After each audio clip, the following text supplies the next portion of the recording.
নমস্কার বন্ধুরা, প্রো কিচেনে তোমাদেরকে আরও একবার স্বাগত জানিয়ে আজকে তোমাদের কাছে দুর্দান্ত একটা রেসিপি নিয়ে চলে এসেছি। তেল ছাড়া সুজির হালকা ফুলকা ইডলি নাস্তা। ইডলি স্ট্যান্ড ছাড়াই বাটির মধ্যে ইডলি হবে পারফেক্ট ইডলি, খেতেও দুর্দান্ত জালিদার ইডলি, নরম তুলতুলে, যে কোনো সস চাটনির সঙ্গে খেতে ভীষণ ভালো লাগবে। আর সম্পূর্ণ রেসিপিটা কিন্তু তেল ছাড়া তৈরি করা হয়েছে, ভীষণ হেলদি, এই গরমে ভীষণ স্বাস্থ্যকর একটি রেসিপি। তো বন্ধুরা, স্কিপ না করে পুরো ভিডিওটা দেখতে থাকো। 1 কাপ আমি সুজি নিয়েছি, নর্মাল সুজি, সমস্ত দোকানেই এটা পাওয়া যায়। সুজিটাকে আমি কোনো রকম পেস্ট করব না, একদম ফাইন সুজি নিয়েছি। এখানে আমি 1/4 কাপ টক দই নিয়েছি। এখন এর মধ্যে স্বাদ মতো বিট লবণ আমি দিয়ে দেবো। বিট লবণটা দিয়ে দিলাম। এখন এখানে আমি জল দিয়ে একটা সুন্দর ব্যাটার আমি তৈরি করব। তবে ব্যাটারটা কিন্তু খুব একটা ঘন হবে না, আবার বেশি একটা পাতলাও হবে না। আমি এই যে কাপে দই দিয়েছি সেই কাপের 3 কাপ সমপরিমাণ জল দিয়ে একটা সুন্দর ব্যাটার আমি তৈরি করে নিচ্ছি। ভালো মতো কিন্তু ব্যাটারটাকে একটু ফেটিয়ে নিতে হবে, যাতে সুজিগুলো খুব সুন্দরভাবে সেট হয়ে যায়। এবং 10 মিনিট মতো আমি ঢাকা দিয়ে রেখে দেব। সুজিটাও কিন্তু 10 মিনিটের মধ্যে অনেকটাই ফুলে উঠবে। এইরকম একটা হেলদি স্বাস্থ্যকর রেসিপি বন্ধুরা তোমরা সকালবেলা জলখাবারও তৈরি করতে পারো, অথবা সন্ধ্যাবেলার দিকেও কিন্তু এটা বানিয়ে নিতে পারো। একঘেয়েমি রুটি পরোটা খেতে আমাদের ভালো না লাগলে ছুটির দিনে এরকম একটা স্বাস্থ্যকর জলখাবার কিন্তু তৈরি করে নিতে পারো। এর মধ্যে পরিমাণ মতো কাঁচা লঙ্কা দিয়েছি, চাইলে তোমরা স্কিপ করে যেতে পারো। এখন একটা ফ্রাইং প্যান বসিয়ে 1 টেবিল স্পুন আমি সাদা তেল দিয়েছি।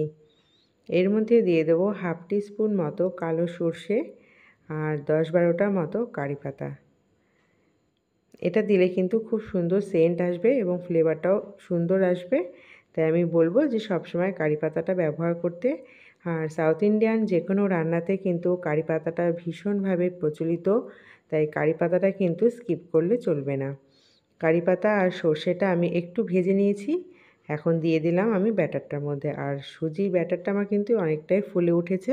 আজকের এই নতুনত্ব রেসিপিটা যদি তোমাদের ভালো লেগে থাকে বন্ধুরা, আমি অনুরোধ করছি পুরো ভিডিওটা দেখার পর একটি লাইক করে দিও, কমেন্টস বক্সে তোমাদের মতামত জানিও। ভালো লাগলেও মতামত জানিও বন্ধুরা, আর ভালো না লাগলেও জানিও। তোমাদের একটি কমেন্টস, একটি লাইক এবং একটি সাবস্ক্রাইবে আমি কিন্তু অনেকটা মনের দিক থেকে জোর ফিরে পাই। তাই আমি অনুরোধ করছি ভিডিওটা ভালো লাগলে শেয়ার করে দিও। আর যদি কোনো নতুন বন্ধু এসে থাকো আমার চ্যানেলে, প্লিজ আমার চ্যানেলটিকে সাবস্ক্রাইব করে আর পাশে থেকো, প্লিজ আমাকে সাপোর্ট করো। বন্ধুরা, আমি একটা ইনোর প্যাকেট নিয়েছি, সমস্ত দোকানে এটা পাওয়া যায়। ইনোর প্যাকেটটা আমি ছিঁড়ে দিয়েছি আর 2 চামচ মতো জল দিয়ে ইনোটাকে গুলে নিয়েছি। এবং ইনোটা দেওয়ার পর কিন্তু বেশিক্ষণ বাইরে রাখা চলবে না। যে 10 মিনিট আমি সুজিটাকে রেস্ট দিয়েছিলাম ততক্ষণে কিন্তু আমি কয়েকটা বাটি নিয়ে নিয়েছি, একই সাইজের বাটির মধ্যে অয়েল ব্রাশ করে নিয়েছিলাম। সেই বাটির মধ্যে এখন আমি 1 হাতা করে সুজির ব্যাটারটা দিয়ে দিচ্ছি। ইডলি স্ট্যান্ড ছাড়াও কিন্তু ইডলি বানানো যায়, সেটাও কিন্তু বাটিতে আমি তোমাদের সামনে তৈরি করে দেখালাম।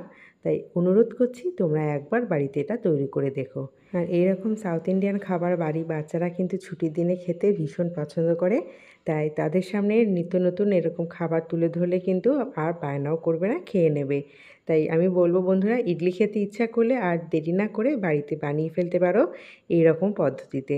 এখন একটা কড়াই নিয়ে আমি একটা স্ট্যান্ড দিয়ে দিয়েছি। এই স্ট্যান্ড কিন্তু আমাদের প্রত্যেকের বাড়িতেই মোটামুটি থেকেই থাকে। এর মধ্যে আমি 1/2 ঘটি মতো জল দিয়েছি, বেশি জল আমি দেবো না। এখন আমি যে প্লেটটা বসিয়েছি, মানে সাজিয়ে রেখেছিলাম, সেটা বসিয়ে দিলাম। আরও যে 2টো এক্সট্রা বাটি ছিল সেটাও পাশে আমি বসিয়ে দিয়েছি ফ্রাইং প্যানটার মধ্যে। এখন আমি 10 থেকে 15 মিনিট মতো চাপা দিয়ে রাখার পর তুলে দেখছি যে কতটা আমার তৈরি হলো।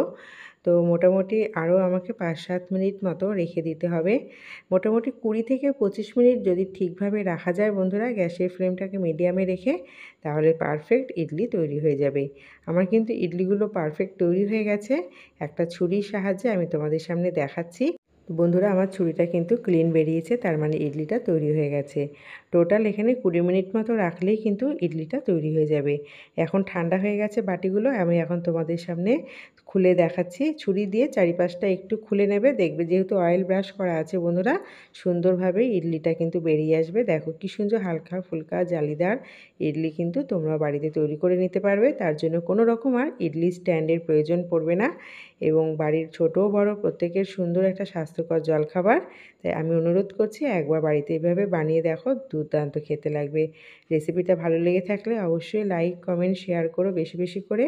আর যদি কোনো নতুন বন্ধু এসে থাকো আমার চ্যানেলে, প্লিজ চ্যানেলটিকে সাবস্ক্রাইব করে দিও, পাশে থাকা বেল বাটনটি প্রেস করে দিও, যাতে আমার নতুন নতুন রেসিপি আপলোড করা মাত্রই নোটিফিকেশানটা সবার আগে তোমাদের কাছে পৌঁছে যেতে পারে।